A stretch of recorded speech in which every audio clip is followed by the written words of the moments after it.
Capítulo 25. Una pantalla en blanco. Olvídese de eso. Sea real, el primer modelo postulado para la relación paciente-terapeuta era el de la ahora obsoleta pantalla en blanco, en el que el terapeuta permanecía neutral y más o menos anónimo, con la esperanza de que los pacientes proyectaran sobre esa pantalla las grandes distorsiones de la transferencia, es decir, la manifestación viva de las antiguas relaciones parentales. Una vez que ésta se instalaba, el terapeuta podía con más exactitud reconstruir la vida temprana del paciente. Si el terapeuta se manifestaba como un individuo distinto, era más difícil, así se pensaba, que la proyección tuviese lugar. Pero olvídese de la pantalla en blanco. Ni es ahora ni fue nunca un buen modelo para una terapia eficaz. La idea de utilizar distorsiones actuales para recrear el pasado era parte de una visión antigua y actualmente abandonada del terapeuta como arqueólogo, que quitaba pacientemente el polvo de décadas para comprender, y así de alguna manera misteriosa deshacer, el trauma original. Es un modelo mucho mejor pensar en entender el pasado con el fin de comprender la relación presente entre el paciente y el analista. Pero ninguna de estas dos consideraciones merece que se sacrifique un encuentro humano y auténtico en la psicoterapia. El mismo Freud seguía siempre el modelo de la pantalla en blanco. Con frecuencia, quizás incluso por lo general, no. Sabemos esto gracias a los relatos de las terapias, véase, por ejemplo, las descripciones de estudios sobre la histeria, o las descripciones que sus analizados hicieron de sus análisis con Freud. Piensen en Freud como en alguien que ofrecía a su paciente un cigarro celebratorio o de triunfo después de una interpretación particularmente aguda. Piensen en él como en alguien que detenía a sus pacientes, apresurados por pasar a otros temas, para en cambio hacer que disfrutaran con más detenimiento, junto a él, la aureola de luz que emanaba de una idea particularmente esclarecedora. El psiquiatra Roy Brinker me describió un incidente de su análisis con Freud en el que el perro de que siempre asistía a la terapia, se levantó y fue hasta la puerta en mitad de la sesión. Freud se puso de pie y le abrió la puerta para dejarlo salir. A los pocos minutos el perro rascó la puerta para volver a entrar y Freud se levantó, abrió la puerta y dijo, ¿sabe? Lo que pasa es que no podía soportar escuchar toda esa basura de resistencia. Ahora vuelve para darle otra oportunidad. En los casos relatados en estudios sobre la histeria se ve cómo Freud entraba personal y osadamente en la vida de sus pacientes. Les hacía importantes sugerencias, intervenía a su favor ante los miembros de la familia, se las ingeniaba para asistir a funciones sociales y así lograr verlos en distintos entornos. Le dio instrucciones a una paciente para que visitara un cementerio y meditara sobre un hermano muerto. El antiguo modelo de la pantalla en blanco se vio reforzado a partir de una fuente inesperada en 1950, cuando el modelo de Carl Roger de terapia no directiva instruyó a los terapeutas para ofrecer directivas mínimas, limitando la intervención a menudo al eco de la última frase del paciente. A medida que Carl Roger fue madurando como terapeuta, pronto abandonó por completo esta posición descomprometida con su técnica de la última frase, en favor de un estilo interactivo mucho más humano. No obstante, las bromas, las parodias y los malentendidos sobre el enfoque no directivo lo asediaron hasta el fin de sus días. En la terapia de grupo resulta evidente que una de las tareas del terapeuta es exhibir conductas según las cuales gradualmente se vayan modelando los miembros del grupo. Ocurre lo mismo, aunque de manera mucho menos marcada, en la terapia individual. La literatura sobre los resultados de la psicoterapia apoya ampliamente el punto de vista de que la apertura del terapeuta engendra la apertura del paciente. Hace tiempo que me fascina la transparencia de la terapia y he experimentado con la autoapertura en muchos formatos diferentes. Quizás mi interés tenga sus raíces en mi experiencia con la terapia de grupo, en donde la exigencia de que el terapeuta sea transparente es mucho mayor. Los terapeutas de grupo tienen un conjunto de tareas particularmente complejo porque deben ocuparse no solo de las necesidades de cada individuo del grupo, sino de la creación y el mantenimiento del sistema social que los envuelve, el grupo pequeño. Por ello, deben ocuparse del desarrollo de las normas, especialmente de las normas de autoapertura tan necesaria para la experiencia exitosa del pequeño grupo. El terapeuta no tiene un método más potente para la construcción de normas de conducta que el modelo personal. Muchos de mis propios experimentos sobre apertura terapéutica se originaron como respuesta a la observación de grupos de terapia por parte de estudiantes. Los programas de formación de psicoterapeutas rara vez ofrecen a los estudiantes la oportunidad de observar sesiones de psicoterapia individual. Los terapeutas insisten en la privacidad y la intimidad tan fundamentales para el proceso de la terapia individual. Pero casi todos los programas de formación para grupos brindan observación de grupos, ya sea a través de un espejo, ventana o de vídeos. Naturalmente, el terapeuta del grupo debe obtener previamente un permiso para la observación y por lo general los miembros del grupo lo conceden, aunque de mala gana. Es típico que se muestren molestos con los observadores y a menudo declaran que se sienten como conejillos de indias. Cuestionan si la lealtad primera del terapeuta es para con los miembros del grupo o para con los estudiantes y sienten mucha curiosidad acerca de los comentarios que hacen los observadores y el coordinador sobre ellos en la discusión posterior a la reunión.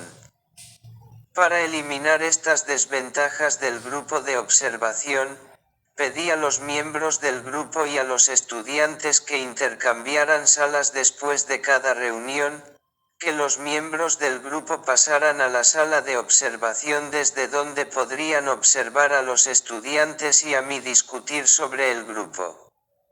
En la sesión siguiente, los miembros del grupo tuvieron reacciones tan fuertes a la observación del encuentro de los estudiantes que pronto modifiqué el formato invitando a los miembros a que observaran la discusión desde adentro de la sala de conferencias y que respondiesen a las observaciones que allí se hicieran. Al poco tiempo los miembros del grupo empezaron a hacer retroalimentaciones a los estudiantes respondiéndoles no solo acerca del contenido de sus comentarios sino acerca de su propio proceso. Por ejemplo, hacían notar que eran demasiado deferentes para con el coordinador, más cautelosos, rígidos y tensos que el grupo de terapia, etc. Utilizo exactamente el mismo modelo en los grupos diarios en la sala de pacientes agudos del hospital, donde divido la reunión del grupo en 3 partes. 1. Una reunión de 1 hora con los pacientes. 2. Una sesión vidriera de 10 minutos con los coordinadores y los observadores. Analizando la reunión del grupo en un círculo interior rodeados por los miembros del grupo observándonos. 3. Un círculo grande de 10 minutos en el que los miembros reaccionan a los comentarios de los observadores. Las investigaciones indican que la mayoría de los miembros de los grupos consideran los últimos 20 minutos la parte más provechosa de la reunión. En otro formato de transparencia personal, lo que hago es escribir rutinariamente un resumen detallado de las impresiones de las reuniones de grupo con pacientes externos y lo envío por correo a los miembros antes de la reunión siguiente. Esta técnica tuvo sus orígenes en los años 70, cuando empecé a dirigir grupos de pacientes alcohólicos.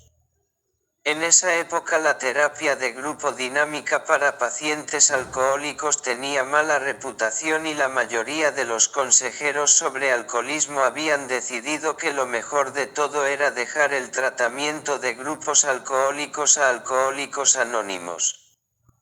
Por mi parte, decidí probar una vez más, pero utilizando un formato del aquí y ahora intensivo y cambiar el foco de la adicción al alcohol a los problemas personales subyacentes que alimentaban la compulsión de beber. Se requería que todos los miembros del grupo asistieran a AA o algún otro programa para controlar la bebida. La concentración en el aquí y ahora galvanizó al grupo. Las reuniones eran electrizantes e intensas. Desafortunadamente muy intensas. La ansiedad que se despertaba era demasiada para miembros que, como suele suceder con los alcohólicos, tenían gran dificultad para controlar y tolerar la ansiedad de otra manera que no fuera actuándola. Pronto los miembros del grupo empezaron a sentir un deseo incontrolable de beber después de cada reunión y expresaban que, si tengo que atravesar por una reunión así de nuevo, voy a tener que pasar por el bar antes de volver a casa. Dado que las reuniones que trabajaban el aquí y ahora parecían dar en el blanco y trataban temas ricos y relevantes para cada miembro del grupo, busqué desarrollar algún método que ayudara a disminuir la amenaza y la ansiedad en las reuniones. Para ello empleé una serie de técnicas. Primero, una agenda de cuestiones del aquí y ahora para cada reunión que estaba escrita en el pizarrón y que contenía temas tales como lograr que John y Mary sigan examinando sus diferencias pero tratándose de una manera menos amenazadora y dolorosa. Ayudar a Paula a solicitar un poco de tiempo grupal para hablar de sí mismo. Segundo, utilizábamos vídeos de partes escogidas de las reuniones. Tercero, después de cada reunión dictaba y enviaba por correo a cada miembro un resumen semanal que no solo constituía una narración del contenido de la sesión sino que también funcionaba como escrito autorrevelador. En él describía mi experiencia en el grupo, mi desconcierto, mi placer con alguna de mis contribuciones, mi dolor por los errores cometidos, o temas que había pasado por alto o los miembros que sentía que había descuidado. De todos estos métodos, el resumen semanal era de lejos el más efectivo y desde entonces en mis grupos de una vez por semana tengo la costumbre de enviar regularmente a cada miembro un resumen detallado antes de la reunión siguiente. Si tengo un CEO coordinador, alternamos la responsabilidad de escribirlo. El resumen tiene muchos y diversos beneficios, por ejemplo, incrementa la continuidad del trabajo de terapia volviendo a sumergir al grupo en los temas de la reunión previa, pero lo cito aquí sobre todo porque provee un vehículo para la apertura del terapeuta. La terapia múltiple es otro formato de enseñanza basada en la apertura que empleé durante varios años en el que 2 instructores y 5 estudiantes, residentes de psiquiatría, entrevistan a un único paciente durante una serie de 5 sesiones, pero en vez de enfocarnos exclusivamente en el paciente, nos pusimos como meta examinar nuestro propio proceso grupal, incluyendo temas tales como el estilo para hacer preguntas de los estudiantes, la relación entre ellos y los instructores universitarios, el grado de competitividad o de empatía del grupo. Obviamente, dado el colapso económico del sistema sanitario, la terapia múltiple no tiene ningún futuro, pero como herramienta educativa sirvió para demostrar ciertos efectos de la apertura personal del terapeuta, es un buen modelo para los pacientes y alienta su propia apertura, acelera el proceso terapéutico, pone en evidencia el respeto del terapeuta por el proceso terapéutico, su disposición a comprometerse personalmente en él. Recuerde el experimento en el que yo y una paciente llamada Ginny intercambiamos nuestros resúmenes de impresiones de cada sesión. Este formato era también un desafiante ejercicio de transparencia por parte del terapeuta. La paciente me había idealizado de tal manera, me había colocado en un pedestal tan elevado, que era imposible un encuentro verdadero entre los dos. Por consiguiente, en mis notas deliberadamente intenté revelar los sentimientos y las experiencias más humanas que tenía, mis frustraciones, mi irritación, mi insomnio, mi vanidad. Este ejercicio, realizado al inicio de mi carrera, facilitó la terapia y me liberó mucho en mi trabajo terapéutico subsiguiente. Sándor Ferenczi, 1873 a 1933, un psicoanalista húngaro miembro del círculo psicoanalítico más íntimo de Freud y su confidente profesional más cercano, llevó a cabo un osado experimento sobre la transparencia del terapeuta que siempre me intrigó mucho.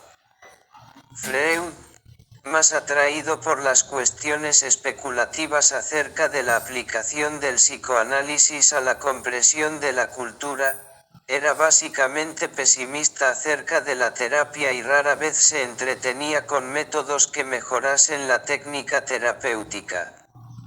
De los analistas del círculo más íntimo, fue Sándor Ferenczi quien sin descanso y con osadía buscó la innovación técnica. Pero jamás fue más audaz que en su radical experimento de 1932 sobre la transparencia descrito en sus diarios clínicos, en el que llevó la apertura del terapeuta hasta el límite, entregándose a un análisis mutuo, un formato en el que él y una de sus pacientes, una psicoterapeuta que hacía cierto tiempo que analizaba, alternaban las sesiones para analizarse entre sí. Al final Ferenczi se desanimó y abandonó el experimento por dos preocupaciones principales. 1. La confidencialidad, todo un problema porque un verdadero compromiso requería que compartiese cualquier pensamiento que le viniera por libre asociación acerca de sus otros pacientes y 2. Los honorarios. Ferenczi se quejaba acerca del pago. ¿Quién debía pagar a quién? Su paciente no compartió el desánimo de Ferenczi. Ella sintió que el procedimiento había facilitado la terapia y que Ferenczi no estaba dispuesto a seguir porque temía reconocer que estaba enamorado de ella. Ferenczi sostenía una opinión contraria. No, afirmaba, la verdadera razón era que se resistía a expresar el hecho de que la odiaba. Las reacciones negativas de Ferenczi a su intento de autoapertura parecen arbitrarias y muy anticuadas. Mi novela Desde el diván intenta traer su experimento a la terapia contemporánea. El protagonista, un psiquiatra, decide ser totalmente transparente con un paciente que, según sucede en esta ficción, vive consagrado a la duplicidad. Una de mis principales intenciones en la novela es afirmar que la autenticidad del terapeuta será en última instancia redentora incluso bajo las peores circunstancias, o sea, un encuentro clínico con un pseudopaciente que conspira en su contra.